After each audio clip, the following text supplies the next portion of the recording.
So as we come to look at Revelation, I've just got 3 readings this morning, just to help us to see that sort of this apocalyptic literature has been around and is in the Bible. So the first reading is from Daniel chapter 8 and just verses 1 to 4. So Daniel chapter 8, and if you find sort of Isaiah, Jeremiah, and then keep going forwards, you've got Ezekiel, and then you'll find Daniel.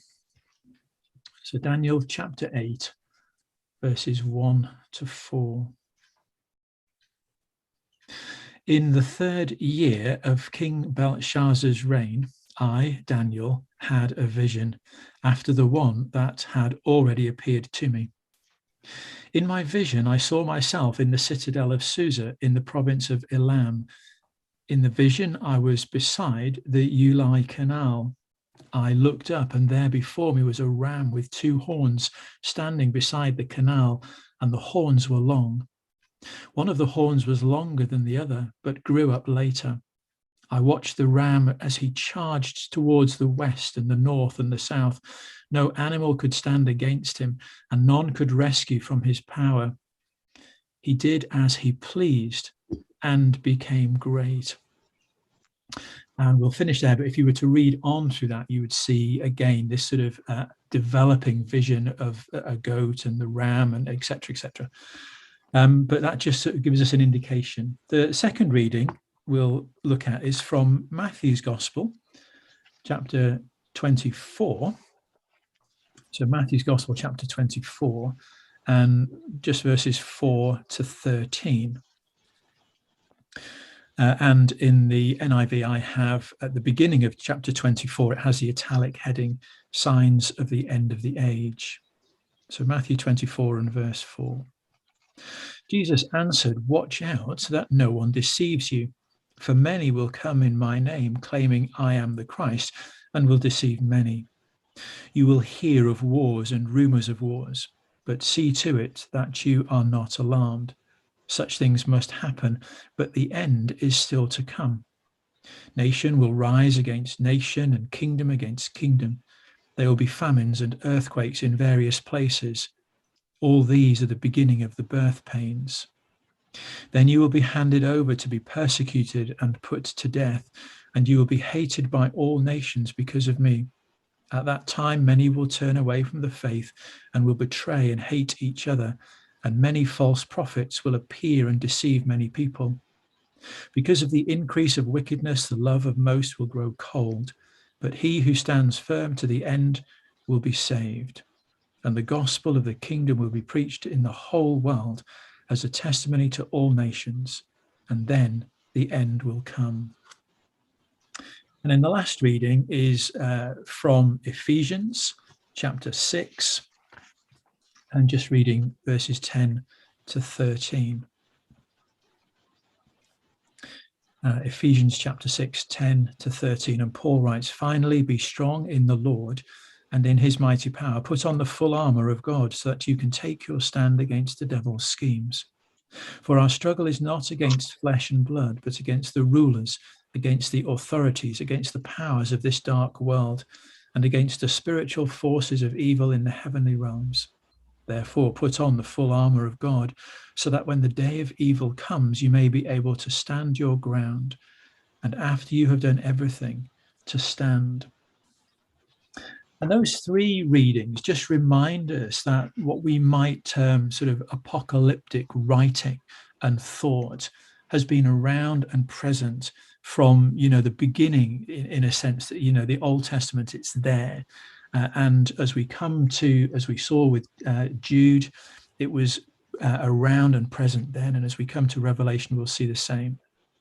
And the first thing I want to say as we sort of launch into Revelation is I'm no expert. I'm feeling my way through this with a big stack of commentaries on one side and just sort of, listening to what the word is saying. So the first thing we see is that the title given to the book, and although it's often described as the revelation of John, what we'll see is it's actually a revelation to John. And so we could more technically and more appropriate call it the revelation of Jesus Christ. And the word revelation comes from the Greek word apokrypsis, which means a disclosure or an unveiling, and we get our word apocalyptic from it. And so revelation in that sense then unveils or makes visible the unseen. And in this case, it's the unseen spiritual warfare in which the church is engaged, that cosmic conflict between God and his Christ on the one hand, and Satan and his evil allies, both human and demonic, on the other. That conflict which sits behind the physical or the visible world. When it comes to the authorship, there's some debate, but very little. Most make the assumption that it's the Apostle John, the son of Zebedee, who writes this.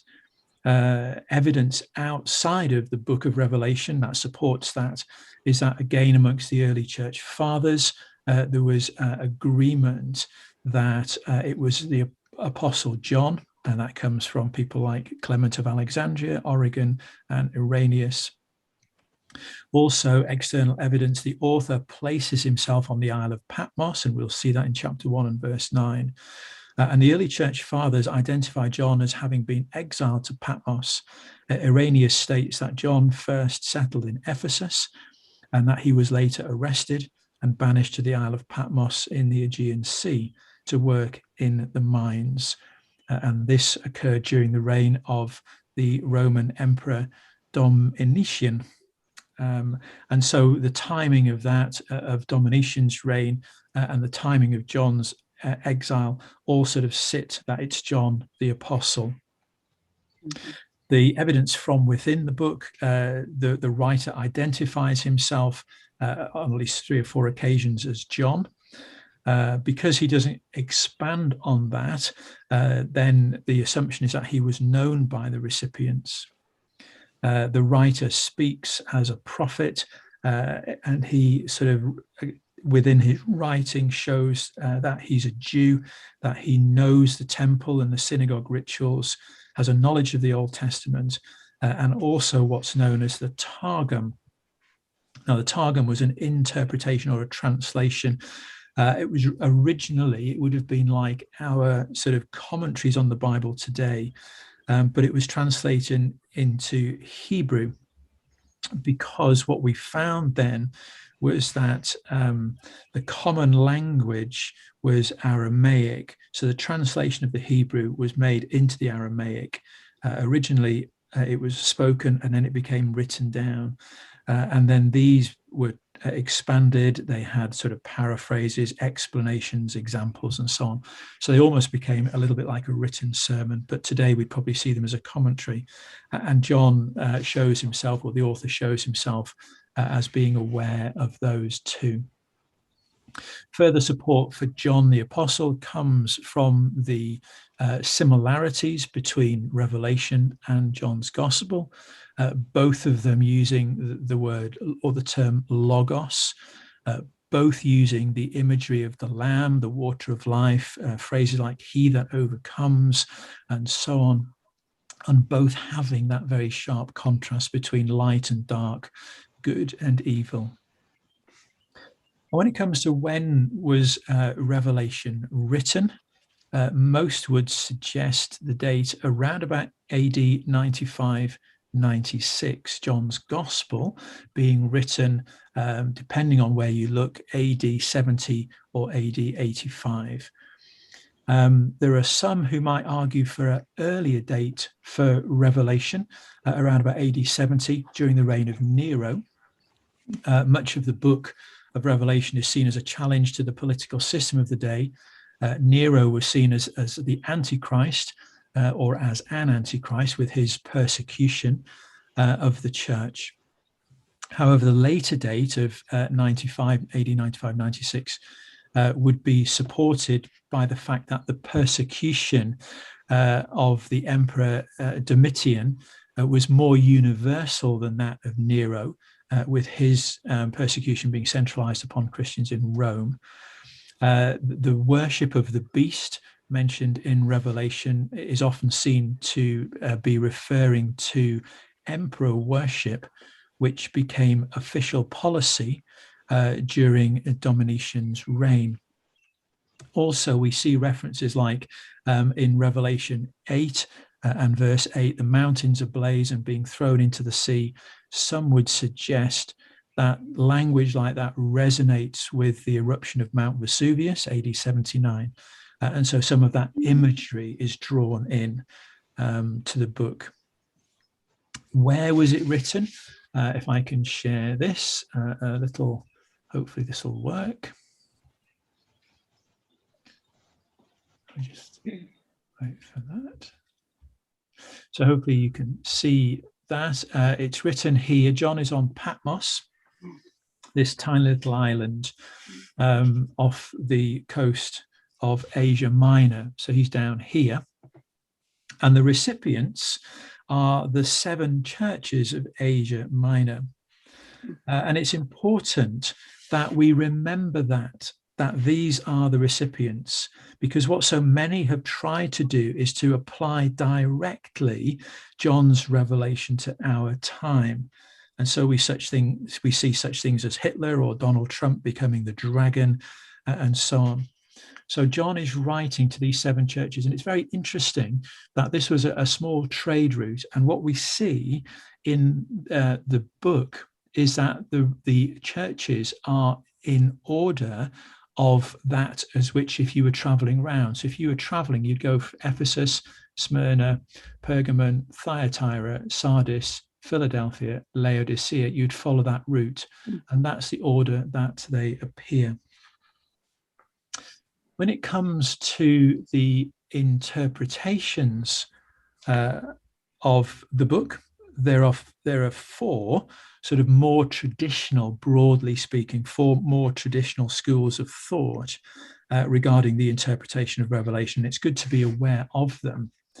The first one is the pre-terrorist school, and this view sees the book as applying to the immediate only. And so sees the book as having already been fulfilled by around about AD 312 with the conversion of Constantine. And so Revelation 5 to 11 would be a record of the church's victory over Judaism. Revelation 12 to 19, a record of her victory over Rome. Revelation 20 to 22, a record of the glory of the church. And so the whole thing has been fulfilled. It has no further application whatsoever. The second broad school of thought is what's called the historical school. It sees the book as a panorama of the history of the church from the days of John to the very end of the age. And in this view, Revelation doesn't just deal with a future time, it covers all of history from the time of John. The problem is that most adherents to this view see the book culminating in their day. And again, we've seen sort of multitudes of interpretations have evolved as to who the dragon is and the beast and so on. And so the historical school sets it much more sort of, the whole of history. So it encompasses our time too. The idealist school is the third one. And this approach sees the book as portraying in symbolic terms the age-old conflict of the principles of good or evil. There's no historic element. It doesn't apply just to the past or the future. It's just purely symbolic in what it says. And then the final one is what's called the futurist school. And it sees the book from chapter 4 onwards as proclaiming prophecies yet to be fulfilled. So they haven't even been fulfilled in our time. So those are the 4 main sort of thoughts of interpretation. However, we need to be aware that if you look at one without looking at them all, then it becomes a problem. And many interpretations of Revelation have caused anxiety and confusion. Yet the uncertainty and the confusion is not the fault of the book, nor is it the fault of God. Rather, the confusion is often the product of the way that we have tried to approach the book, how we understand the style or the genre. And how we do understand style and genre is really important. And so for us to simply say, well, I like the pre-terrorist school, or I like the idealist school, just to choose one and dismiss the others, is probably not helpful in trying to understand Revelation. There's a great deal of confusion because of bias and misunderstanding, how people have seen the 1,000-year reign. But many have seen that as being literal. There's been an overt desire to spiritualize it in general. And so it's very difficult as we walk through Revelation. And one of the big questions we need to ask is the book symbolic or literal, or both? Do the words mean what they say in a literal sense, or do they imply another meaning? It's something we'll wrestle with as we go through. For example, some have suggested Israel means Israel. Some have suggested Israel means the church. And so as we look at Revelation, we'll need to walk gently and carefully, always trying to place it within its context first, seeking to understand the genre that we're looking at, and then try to understand not just what it said then, but what it might say today. And as throughout the book, as we think about the theme of the book, one of the things we'll see is the conflict of earthly personalities and people directed and energized by demons, especially Satan, in order to overthrow Christ's rule. There's this conflict of good and evil, and often that's rooted in Rome and the church. So much of it is also quite political in what it says. But in this conflict, Jesus the Lamb has already won the decisive victory through his sacrificial death. But the church continues to be assaulted by the dragon in its death throes through persecution. That's the beast, deceptive heresy, the false prophets, the allure of material affluence and cultural approval. So the prostitution. And I think someone once described, I think we saw it when we did Alpha, that the victory has been won, but actually the mopping up is still going on, as it were. Mm-hmm. But revealing these spiritual realities behind the church's trials and temptations and affirming the certainty of Christ's triumph, the visions of Revelation are there, or were there, to strengthen the church to endure suffering. The readers of Revelation are encouraged to stay pure from the defiling enticements of the present. John shows that what we see in the outworking of power, particularly political power and control over people, what we see is actually orchestrated behind the scenes by a spiritual power, Satan. And we'll see the book will climax with God's ultimate triumph through Jesus, overthrowing evil, establishing his kingdom. And what John does, or how John achieves this, is takes the readers behind the scenes to see the power which rests in the line of Judah, to reveal the role of the Lamb and to see the throne room of God. And we'll see as John goes through, he addresses themes such as judgment and redemption and the kingdom. And as we go through, we'll see that Revelation, certainly from chapter 4 onwards, contains 4 series of 7 messages or visions. In fact, we get the 7 letters to the churches, but then we get the seals on the scroll, the 7 seals, the 7 trumpets, the 7 bowls of wrath.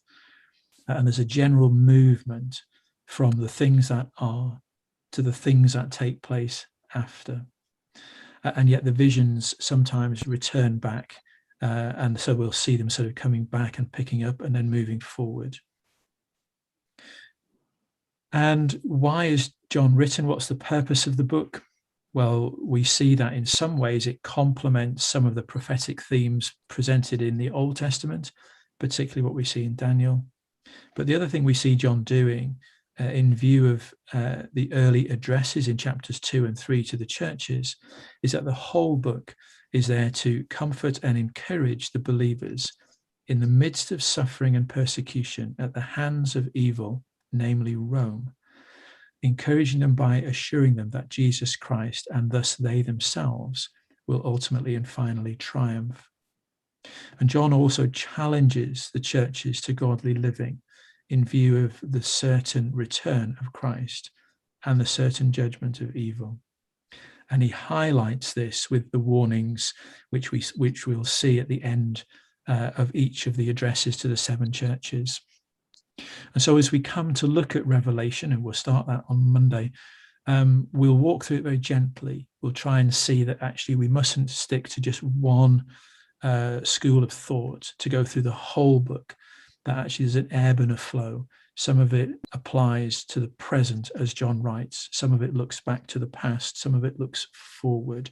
Some of it's very political in its comments about Rome and so on. And so we'll walk gently as we go through it, see what it says then and what it says to us today. So I'll stop there and we can